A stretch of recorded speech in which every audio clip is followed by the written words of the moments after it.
Ça a commencé de... Eh bouillard. Aujourd'hui, Classicuru number 2. Aujourd'hui c'est... Shinichi.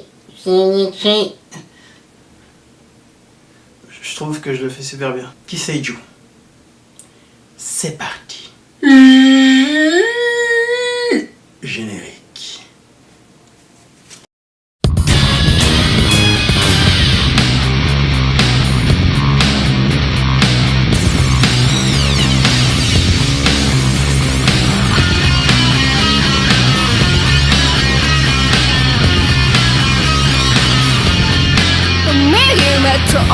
Donc bonjour à tous, aujourd'hui Classicuru number 2.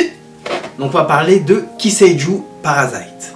Donc il faut savoir dans un premier temps que Parasite est un manga qui date de 1989 et qui a été adapté du coup en 2014 en version animée. Donc Kiseiju, ça nous raconte l'histoire de... On sait pas trop pourquoi, il y a des petites sphères qui tombent du ciel. Et de ces mystérieuses sphères là, qui habitent des espèces de petits vers de terre, des parasites bizarres. Ces parasites là, ils sont censés rentrer dans le corps d'un être vivant, en contrôler le cerveau et devenir des êtres bouffeurs de chair, quoi. Et donc notre héros Shinichi, par un hasard assez chanceux, on va dire comme ça, son parasite n'a pas pu rentrer dans son cerveau, et donc du coup, à défaut de rentrer dans son cerveau, il est rentré dans sa main droite. À partir de là, les deux vont cohabiter, donc Shinichi et l'autoproclamé Migi qui veut dire droite en japonais. Bleh, une droite. Et à partir de là, ils vont devoir cohabiter dans le même corps, parce que les autres parasites, bien sûr, entre parenthèses, qui ont réussi leur coup, cherchent à les éliminer. À partir de là, du coup, la trame se développe et on suit le héros, donc Shinichi et Migi, dans leur survie, et Shinichi qui va remarquer qu'il y a un enjeu bien plus grand que ça après, par la suite. Alors, ce qui en fait un grand classique de ce manga-là, c'est que déjà, c'est un ancien manga qui est pas fait pour forcément le commercial pour du commercial. Il y a des scènes qui sont juste inoubliables.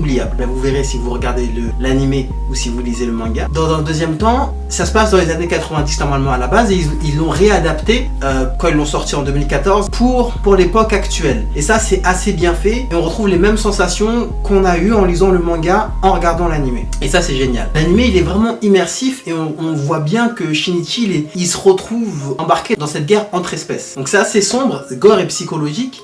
Et ce qui est intéressant, c'est que dans Parasite, ça propose une analyse de l'être humain. C'est de ses défauts, de ses qualités et surtout du rapport que l'être humain a avec les autres espèces. En fait, il y a beaucoup de questions qui sont posées dans cet anime-là, sous une trame et un fil conducteur qui continuent à nous garder en haleine.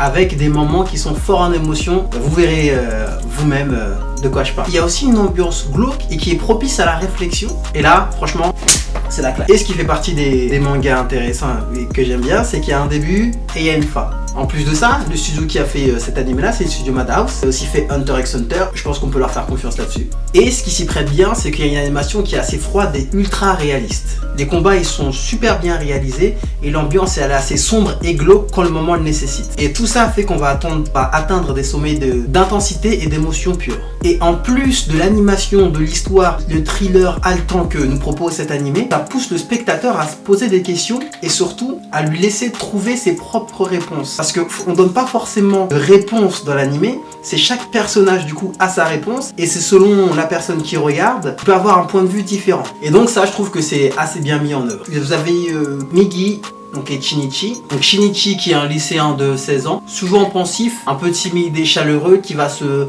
révéler plus tard dans l'animé. Et puis Migi, le parasite qui l'a contaminé, qui lui, contrairement aux autres parasites, n'a pas le besoin de se nourrir d'autres êtres humains.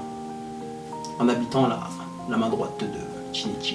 Et puis un autre personnage qui donne la réflexion que je vous parlerai pas pour pas vous spoil l'anime bien sûr. Donc pour le manga il y a 10 tomes et pour l'anime il y a 25 épisodes.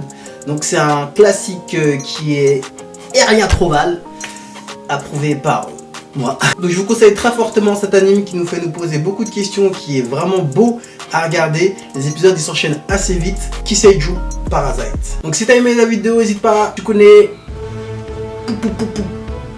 Pouce. Attends. Abonnement. Cloche. Tout ça. Tu connais. Ah, je suis en train de chier ici. Shinichi.